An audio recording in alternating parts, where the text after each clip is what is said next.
बड़ा प्यारा अम्मी का दुलारा मुन्ना बड़ा प्यारा। Radhe Radhe everyone, welcome and welcome back to my channel.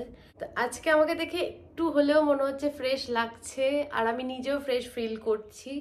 তাই ভাবলাম আগের দিন যেহেতু আমি ওরকম স্যাড একটা ভিডিও বানিয়েছি, তার কারণ ওটার থেকে অনেক অনেক অনেক স্যাড মোমেন্টস আমার লাইফ দিয়ে গো থ্রু হয়েছে। তাই আজকে যখন আমি মনে করছি আমি একটু বেটার ফিল করছি, তাই ওয়াই নট তোমাদের সাথে শেয়ার করবো। সো একটু ভালো ফিল করছি তার কারণ নদও অনেকটা বেটার কন্ডিশনে আছে। নদও মানে আমার নিজস্ব পেট, যে কিনা একটা ক্যাট। আর তোমরা তো আগের ভিডিওতে শুনেইছো যে আমার 6টা বেড়ালের বাচ্চা ভাইরাসে ইনফেক্টেড হয়েছে কিছু, আর বাকি তো বলেইছি কি কারণে। তো তারা তো আমাকে ছেড়ে চলে গেছে, আর কি বলবো, কিছু তো করার নেই, ঠাকুর চেয়েছে তাই হয়েছে। কিন্তু নদর অবস্থাও খুব একটা ভালো ছিল না, কিন্তু এখন নদ অনেকটাই বেটার কন্ডিশনে আছে। আর বেটার কন্ডিশনে আছে, আমি ওকে খুব জোর করে খাওয়াচ্ছি, প্রপার মেডিসিন চলছে। কিন্তু প্রবলেমটা হয়ে গেছে কি, যে ও নিজে থেকে খেতে চাইছে না। সো আমি আজকে ওর হেলথ আপডেট তো তোমাদের দেবো, কারণ প্রচুর লোকে কমেন্টস করেছো নদর জন্য যে ও যাতে তাড়াতাড়ি সুস্থ হয়ে যাক। সবাই খুব গুড উইশেস করেছো যে ও খুব তাড়াতাড়ি ভালো হয়ে যাক। আজকে নদর ভালো হওয়ার পেছনে যেই মানে আমি যেটা বিলিভ করি, ডেফিনেটলি বড় মায়ের আশীর্বাদ, ভালোবাসা, কৃপা না থাকলে ডেফিনেটলি হতো না। এটা আমি মনে করি যে ঠাকুর না থাকলে একদম হতো না। তো আজকে ও নদ আমার কাছে আছে, একটু বেটার কন্ডিশনে আছে, তো ডেফিনেটলি ভগবানের আশীর্বাদে আর তোমাদের প্রেয়ারে। অ্যাকচুয়ালি কি হয়েছে, আমি ভাবছিলাম দুদিন আগে ভিডিওটা বানাবো, বাট ওর অবস্থাটা না তখন কি ছিল, আজ এই একটু গাড়ি আছে, এই একটু ভালো এই একটু খারাপ, এরকম একটা সিচুয়েশন। সো কালকে থেকে জানি একটু বেটার কন্ডিশন হয়েছে। তার কারণ কি হয়েছে, এই কদিন আমি তো রোজ ওকে একটু ভাত একটু মাছ সেদ্ধ দিয়ে পেস্ট করে খাওয়াচ্ছি। এবার ডাক্তারও ওকে বলেছে যে যত রকম সমুদ্রের মাছটা আছে সেগুলো খাওয়াতে, বিড়ালদেরকে যতটা পারা যায় নদীর মাছ, যেটা মিষ্টি জলের মাছ, সেইগুলো অ্যাভয়েড করতে, বিড়ালের জন্য সেটা খুব একটা ভালো হয় না। সো ওটা আমি যার জন্য ওনাম কি সব সমুদ্রের মাছই দিচ্ছিলাম। প্রচুর এক্সপেরিমেন্ট করেছি আমি মাছ নিয়ে, এইটা ভাল লাগছে না এই মাছটা এনে দিয়েছি, এই মাছটা ভাল লাগছে না, এটা মানে ও খাচ্ছে না। আর কি হয়েছে, জাস্ট গন্ধ শুকছে, ভাল লাগছে না, খাচ্ছে না। এমনকি আমি মাছে যেরকম আমরা খাই না, যে ওই মাছের যে ঝোল ফোল করে, আমি সেরকম ঝোল করে দিই, যদি ওর টেস্টটা পাল্টায় ওইভাবে খায়, বাট না, কিছুই হয়নি। ডে 1 থেকে আমি একটা জিনিস ওর মধ্যে লক্ষ্য করেছি, ও না বাটা মাছ খুব ভালো খায়। এবার যেহেতু ওকে মিষ্টি জলের মাছ দিতে বারণ করেছে, বাট আমি ভাবছি কিছু তো অ্যাটলিস্ট খাক। তারপর মনে হলে ঠিক আছে বাটা মাছটা আনি, এনে দেখি যে খায় কি না। তো দেখলাম যে না, বাটা মাছটা দেওয়ার পরে প্রথমে এক বাটি খেলাম, ফিনিশ। ভাবছি কি হলো, তো আলাদাই জাদু হয়ে গেল।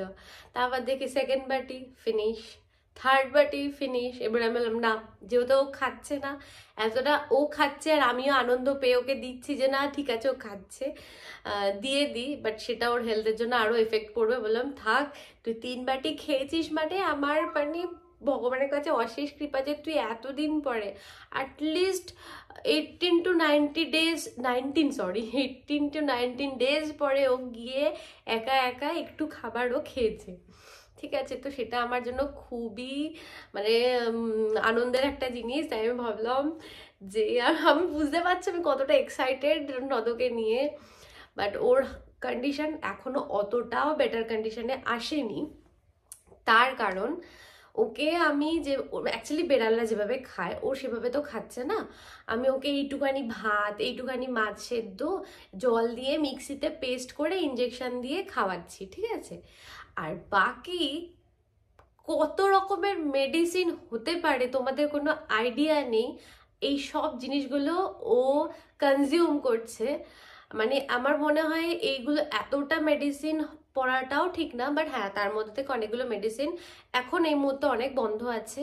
আমি শুধু আজকে তোমাদেরকে একটা জিনিসই দেখাবো, এই কদিনে ঠিক আছে, কত রকম ইনজেকশন আর কত রকমের মেডিসিন ওর মধ্যে দিয়ে চলেছে, বাকি বাচ্চাদের মধ্যে দিয়েও চলেছে, আমি শুধু সেগুলোর কালেকশন আজকে দেখাবো।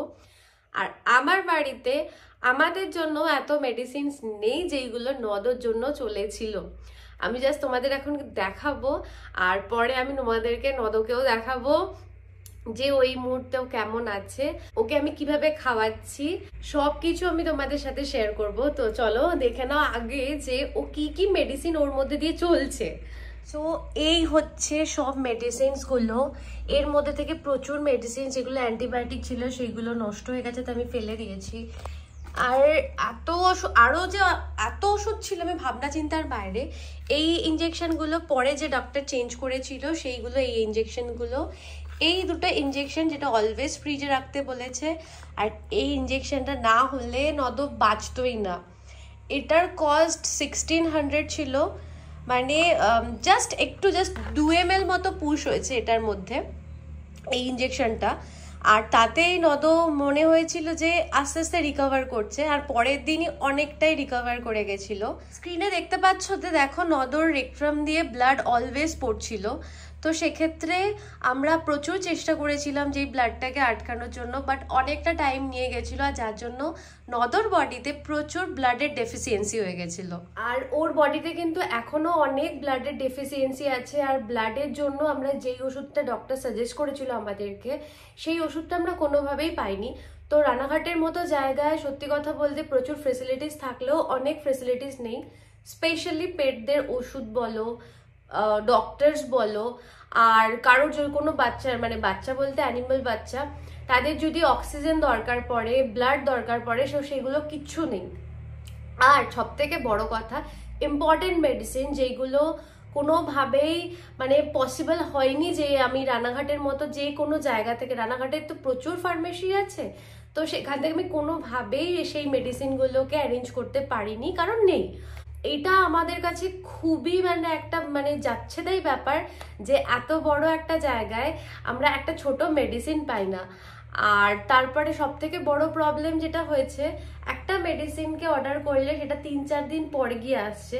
সো যখন নাকি ক্রিটিক্যাল মোমেন্ট তৈরি হয় না, সেই টাইমে যখন তুমি মেডিসিন না পাও আর হেল্পলেস সিচুয়েশন হয়ে যায়, আমার মনে হয় একটা পেট প্যারেন্টসের কাছে সেটা না খুব মানে একটা খুবই বাজে একটা সিচুয়েশন। তোমাদের বাড়িতে যাদের বাড়িতে ক্যাট আছে, সো আমি মানে অনেকে হয় না, তোমরা নিজেরা হয়তো বাড়িতে রেখে পোষো না, বাট কোনো বাচ্চার প্রতি তোমাদের এক্সট্রা কেয়ার থাকে বা কিছু মেডিসিন তোমরা দাও বা খেতে দাও। আমি আমার এক্সপিরিয়েন্স থেকে বলছি, একটা কাজ তোমরা করতে পারো, যখন দেখবে তোমার নিজের বাড়ির কিটেন বা যাদের কি তোমরা ভালোবাসো, সেই বাচ্চাটা যখন ওভার স্লিপ করছে না, আর হচ্ছে কান চুলকোচ্ছে বা খাবারের প্রতি কোনো রকম ইন্টারেস্ট থাকছে না, মানে তুমি বুঝে যাও যে তোমার ক্যাট এই ভাইরাসে ইনফেক্টেড হয়েছে। ওই টাইম থেকে তোমরা প্রাইমারি যেটা মানে কেয়ার নিতে হয় সেটা নেওয়া স্টার্ট করে দাও, কারণ একটু লেট হয়ে গেলে সেটা খুব ডেঞ্জারাস সিচুয়েশন হয়ে যাবে।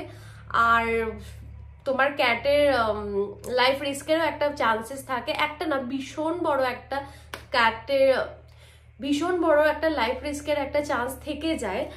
আর সেই মোমেন্টে তখন তুমি কিছুই করতে পারবে না, কারণ ভাইরাসটা এতটাই পাওয়ারফুল যে লাইফ নিয়েই ছাড়বে। আমি একটু হলেও ফরচুনেট আছি যে আমি একটু হলেও নদকে এখনো অবধি বাঁচিয়ে রাখতে পেরেছি। আর এখন কি হয়, খেতে তো চায় না, আমি যখনই ওকে জোর করে ইঞ্জেকশন দিয়ে খাওয়ানোর চেষ্টা করি, মানে ইয়েটা দিয়ে খেতে চায় না, আর নেলস গুলো দিয়ে স্ক্র্যাচ করে করে, এই জায়গাটা দেখা যাচ্ছে কিনা জানি না, পুরো হাতে আমার এখানে স্ক্র্যাচ করে করে দেবে, মানে খেতে চায় না। আজকে নেলস কাটিয়ে দিয়েছি। আর চলো তোমরা দেখে নাও আমি ওকে কিভাবে খাওয়াই। আর আমি সত্যি কথা বলতে আমি ভগবানের কাছে প্রচন্ড প্রচন্ড প্রচন্ড থ্যাঙ্কফুল, ইভেন তোমাদের কাছেও থ্যাঙ্কফুল যে ভগবান তার আশীর্বাদে আমার বাচ্চাটাকে বাঁচিয়ে রেখেছে। আর তোমাদের মানে প্রেয়ারে আজকে ও এতটা সুস্থ আছে। So thank you everyone.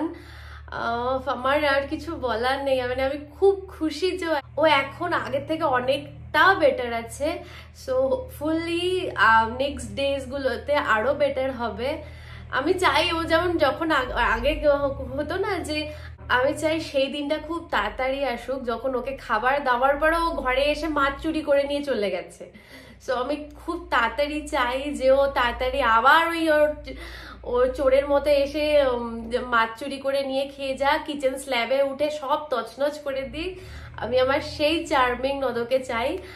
আর কালকে কি হচ্ছে, কালকে খাওয়ানোর পরে ওর একটু বেটার ফিল হয়েছে। কালকে একটু শরীরটা খারাপ ছিল, তো তারপরে একটু পেটটা ভরে জোর করে খাইয়ে দিয়েছি। খাওয়ানোর পরে একটু পরে যখন বেটার ফিল করছে, হঠাৎ দেখে মেয়ে নেই তো নেই। সন্ধ্যে 7টা থেকে রাত্রি 10:30 অবধি কোথা থেকে ঘুরে এলো ভগবান জানে।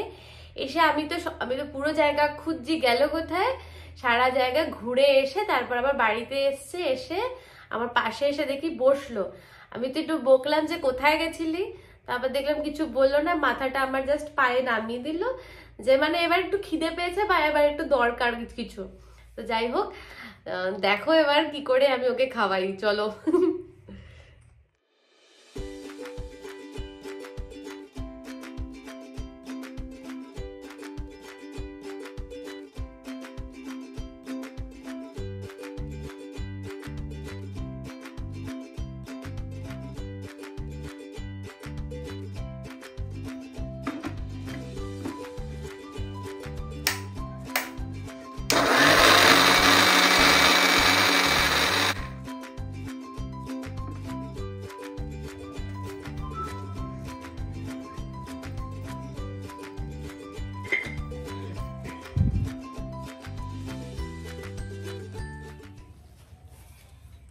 এই যে নদর খাবার আর এই যে নদর ইনজেকশন, কিন্তু নদ কোথায়?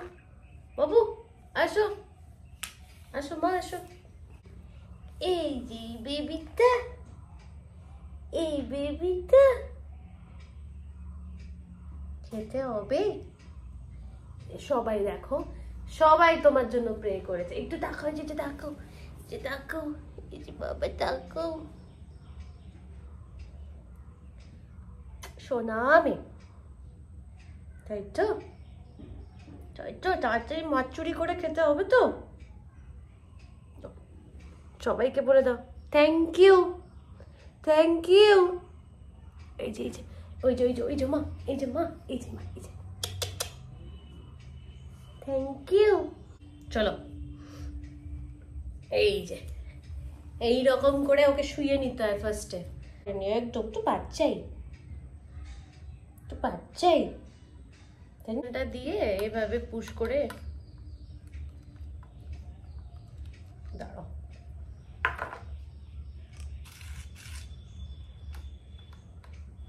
যে এরকম করে নিয়ে তারপর ওকে খাওয়াতে হয়। খাওয়ার সময় খুব ঝামেলা করে। দেখি দাও মাম্মা, তুমি সুন্দর করে খেয়ে নাও, দেখি দাও, দেখি দাও।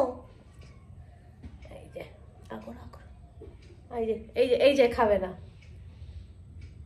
আগর আছে। দেখি দাও, দেখি দাও, তুমি সুন্দর করে খেয়ে নাও, একটু দেখি দাও, করে দেখি দাও, দেখি দাও। ইয়াম ইয়াম খাবারটা একটু দেখি দাও, ইয়াম ইয়াম। আউ আউ আউ আউ। হয়ে গেছে খাওয়া, 2টো ইঞ্জেকশন খাওয়ার খেয়ে হয়ে গেছে। ওষুধ খেতে হবে তো, কি গো। আর একটা জিনিস আমি তোমাদেরকে বলি, লাস্ট দিন যেদিন মানে একদমই সিচুয়েশন খারাপ, আমি ভাবছি আর হয়তো 2 মিনিট, আর লাস্ট দিন কি হয়েছে, যেদিন আমি ভাবছি আর 2 মিনিট এরকম করে হয়তো এইবারই লাস্ট ব্রেথ, ওই টাইমে আমি তো খুব কাঁদছি। আর ওকে বলছি বাবু প্লিজ যাস না, বাবু প্লিজ যাস না। তার কারণ নদ এমন একটা মানে পার্সন যার কাছে আমি আমার আপস অ্যান্ড ডাউনস, আমার ভালো লাগা খারাপ লাগা, আমার ব্রেকডাউনের টাইমে অলওয়েজ নদ পাশে থাকে। আর যার জন্য আর আমি ওকে মানে আমার নিজের বাচ্চার মতো করে রাখি, আমি নিজের বাচ্চা মানি। সো আমি প্রচুর কাঁদছি। আর ওই টাইমে ওরও চোখ দিয়ে জল বেরোচ্ছে আর আমার দিকে তাকিয়েই রয়েছে। অ্যাকচুয়ালি ও বুঝতে পারছিল যে আমি মানে যেটা বলতে চাইছি ও ডেফিনেটলি ফিল করতে পারছিল। আর যার জন্য ও নিজের মানে নিজের ইচ্ছেতে আজকে নিজেও সারভাইভ করে গেছে আর আমাকেও শান্তি দিয়েছে, তাই না বাবা, মাম্মা? তাই তো। টাটা করে দাও মা, টাটা করে দাও।